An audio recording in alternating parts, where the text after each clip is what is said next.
થી જનજીવન પ્રભાવિત થયું। જિલ્લામાં વહેલી સવારથી જ અવિરત ધોધમાર વરસાદ વરસી રહ્યો છે। માંગરોળના નવાપરા નજીક કીમ માંડવી સ્ટેટ હાઈવે પર ઘૂંટણસમાં પાણી ભરાયા। પાણી ભરાતા વાહન ચાલકોને હાલાકી તો અનેક વાહનો ખોટકાયા। કીમ 4 રસ્તા નજીક ફિરદૌસ શોપિંગ સેન્ટરમાં પણ પાણી ભરાયા તો બારડોલી રેલવે અંડરપાસમાં પાણી ભરાતા માર્ગ બંધ કરાયો। તો ધામડોળ અને શિવશક્તિ સોસાયટી વિસ્તારમાં વરસાદી પાણીનો ભરાવો તો પાણી નિકાલની સમસ્યાની સ્થાનિક રહીશોમાં ભારે રોષ। ભારે વરસાદથી સુરત જિલ્લાનું અનેક વિસ્તારોમાં જનજીવન અસરગ્રસ્ત થયું છે।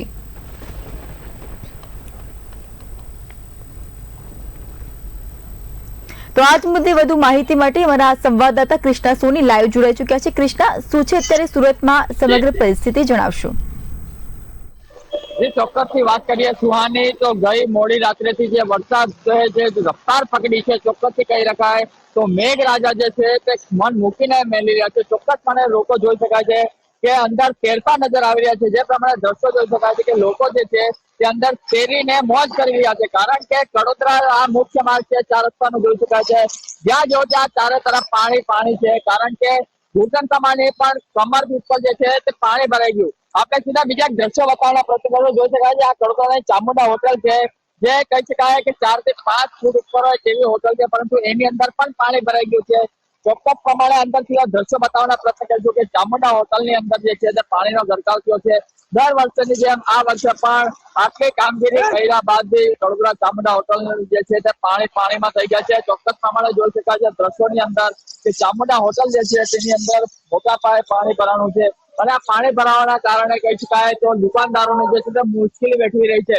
સીધા દ્રશ્યો જોઈ શકાય છે કે ટેબલો જે છે તેને સુરક્ષિત કરવા માટે એકબીજા ઉપર મૂકવામાં આવી રહ્યા છે, તો ક્યાંક ને ક્યાંક ફીસ પણ ખસેડવામાં આવી રહ્યું છે।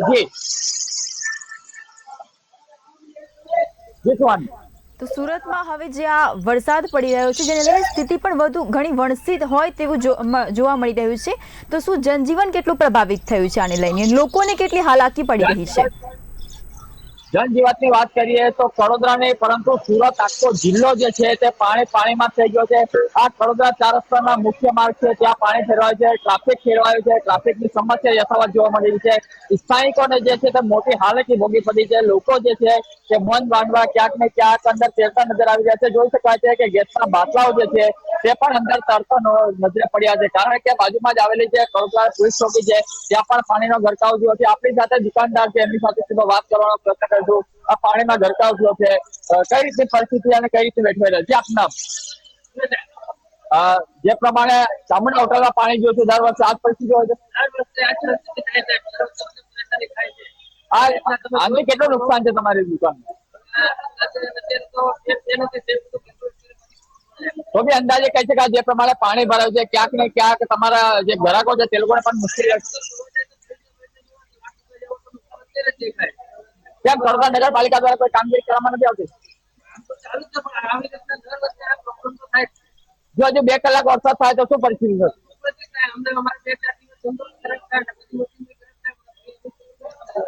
જે પ્રમાણે જોઈ શકાય છે કે જનજીવન પ્રભાવિત થયું છે, પરિસ્થિતિ જે છે તે સૌ નબળી બની છે, કારણ કે જે પ્રમાણે કડોદરા ચામુંડાની અંદર પાણી ભરાયું છે, વાસણો જે છે તે તરતા જોવા મળી રહ્યા છે। જે પ્રમાણે જોઈ શકાય કે ક્યાંક ને ક્યાંક આ ચા બનાવવાની કેટલી જે છે તે પણ ડૂબવાની પરિસ્થિતિમાં છે। આ કડોદરા પ્રી મોન્સૂન કામગીરીની મોટી પોલ ખોલી રહી છે। જી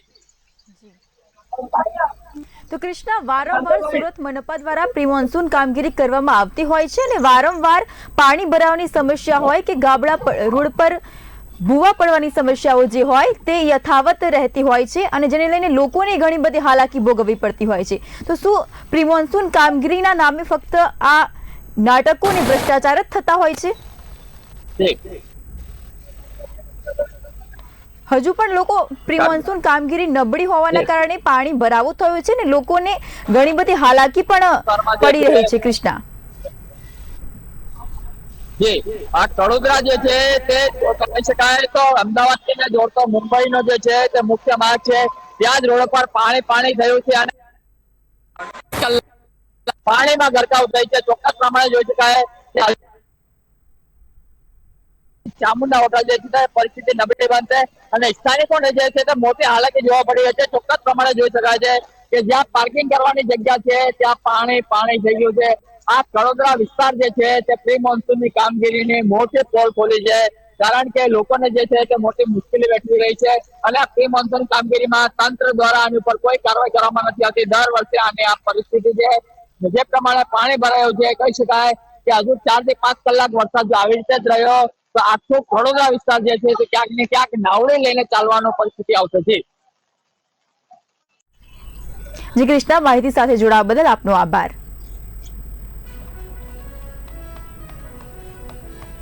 તો સુરત શહેર પાણીમાં ગરકાવ થઈ ગયું છે. પાણી ભરાવાના કારણે લોકોની હાલાકી ભોગવવી પડી રહી છે. પ્રી મોન્સૂન કામગીરીના પહેલા જ વરસાદમાં ધજાગરા ઉડતા જોવા મળી રહ્યા છે. તો સુરત શહેરમાં જળબંબાકારની સ્થિતિ સર્જાઈ છે અને જેને લઈને જનજીવન પ્રભાવિત થયું છે અને ક્યાંક ને ક્યાંક રસ્તાઓ પર પાણી ભરાવાથી વાહન ચાલકોને પણ હાલાકી ભોગવવી પડી રહી છે. તો સુરત શહેરમાં મેઘરાજાએ ભારે દબદબાટી બોલાવી છે.